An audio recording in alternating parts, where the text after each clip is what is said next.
A sigh, a delicate rustling of silk, a distant piano playing a melancholic nocturne. A slightly accented, soft voice begins.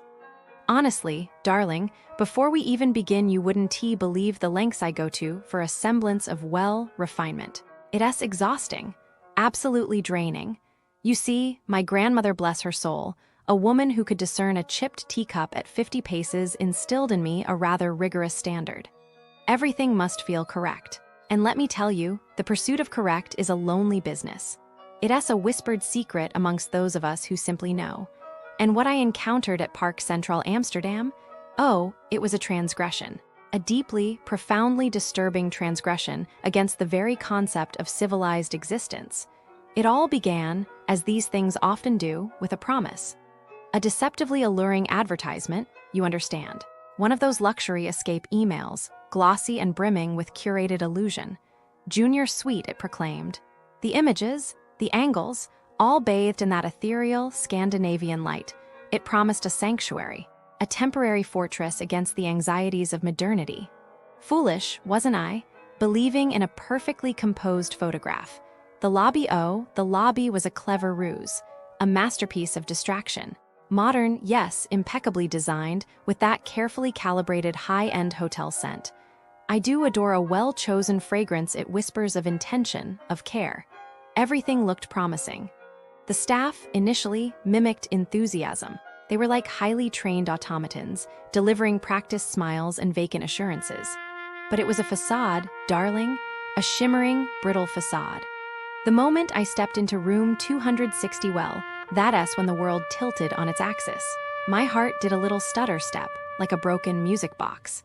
It wasn't a sweet, not even remotely.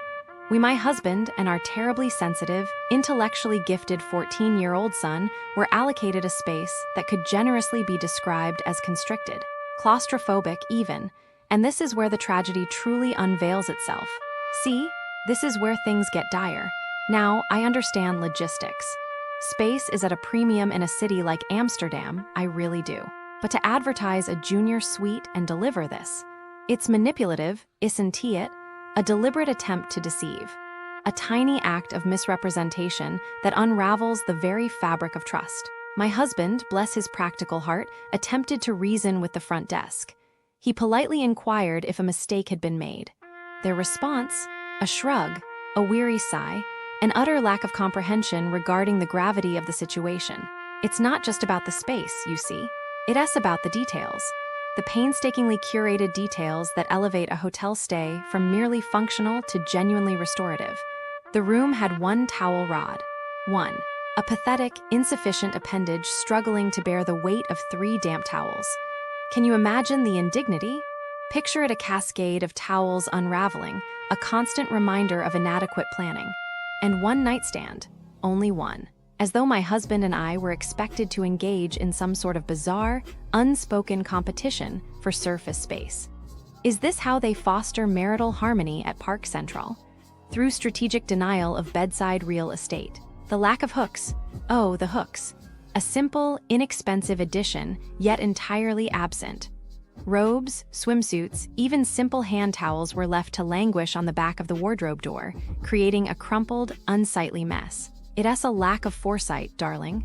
A complete and utter disregard for the practicalities of human existence. It's the equivalent of designing a kitchen without a sink. It defies all logic. And the electricity. It's an irony, no. A haven in the north where they don't know how to do the simple things. The coffee machine, the kettle stranded on the floor. Their cords, pitifully short, unable to reach the sockets. Forced to perform some sort of contortionist act to enjoy a simple cup of tea. It's sim.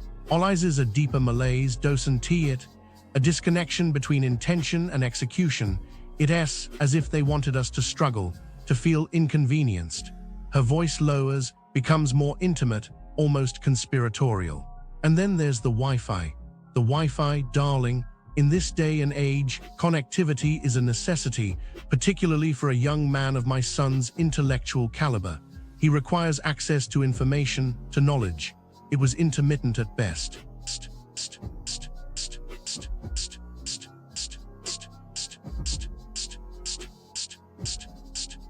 The reality of businesses near Park Centraal Amsterdam. If you're staying near Park Centraal Amsterdam, prepare yourself. Because the businesses around here have a special way of making you feel unwelcome. Overpriced, underwhelming, and often just plain rude. This isn't just one bad apple, this is the whole orchard. Let's start with the restaurants. Near Park Centraal, restaurants don't just serve food, they serve disappointment with a side of arrogance. Take MOMO, for example.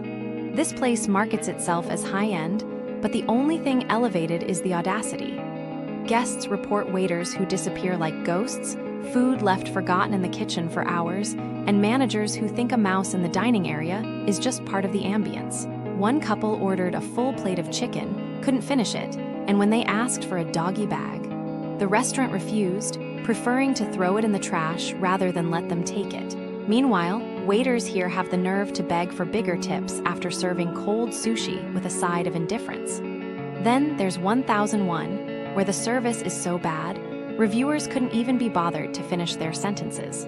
One guest described it as low tea instead of high tea, because waiting forever for stale pastries isn't exactly luxurious. Another just wrote echt slecht, which, even if you don't speak Dutch, you can feel the frustration dripping from those two words. Now if you're thinking, well, maybe the food halls will be better. Oh, my sweet summer child. Foodhallen is where street food dreams go to die. Portions are tiny, prices are huge, and the staff, actively hostile. One man just wanted mayo for his fries, a reasonable request, but the server treated him like he was asking for a kidney. Another guest spotted a mouse behind a seafood stand, because nothing says hygienic dining like rodents doing food inspections. As for hotels, Park Centraal Amsterdam itself has mastered the art of looking fancy while delivering misery. Dirty rooms, broken amenities, and front desk staff who act like you are the problem for expecting basic service. One guest described the balcony as dirty as hell. Another found their room so cold they might as well have slept outside. And if you dare to complain, good luck, because the staff's idea of making it right is handing you an apology note while still charging you for things you didn't even use. Then there's Bar Claes, where the cocktails taste like someone mixed syrup with regret. The bartenders here have a unique talent, making you wait forever for a drink, then serving something so sweet it could legally be classified as candy. One guest ordered a Manhattan and got what can only be described as cherry cough medicine in a glass. So what's the takeaway? Businesses near Park Centraal Amsterdam operate on a simple principle: take your money, ruin your mood, and act like they're doing you a favor. The service is slow, the prices are criminal, and the standards? Practically non-existent. If you're staying here, bring patience, bring extra money, and maybe bring your own food, because the only thing worse than the prices is the risk of leaving hungry and furious. Welcome to Amsterdam, sort of. Script content. Oh, I was just looking into crimes near Park Centraal Amsterdam and like, wow. It is sad, People come here for fun, but some businesses, not so fun. First, businesses near Park Centraal Amsterdam, some of them, not all, but some, they have this problem with fake police. Like two guys, they went into stores, showed fake badges, and said, oh, we need to check your money for counterfeits. And the shopkeepers, they just gave them cash. Like real cash, and then the fake police just walked out. Gone. I bet those shopkeepers felt so stupid after.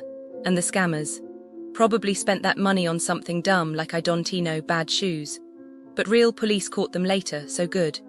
Then, there's this other thing, businesses near Park Centraal Amsterdam, some of them get tricked with fake invoices.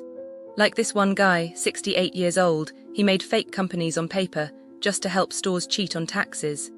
And he made so much money, like 15 million. Bought cars, a house in Germany, but then of course he got caught. Now he's going to prison. And the stores that used his fake invoices, probably in big trouble too. Like, how dumb do you have to be to think you won't get caught? Oh, and electronics stores. Yeah, near Park Centraal Amsterdam, some guys just order TVs, take them and never pay. Like they pretend to be real customers, but nope. One guy even gave stolen washing machines to his ex-wife. Can you believe that? He got 12 months in prison, but like, why? Just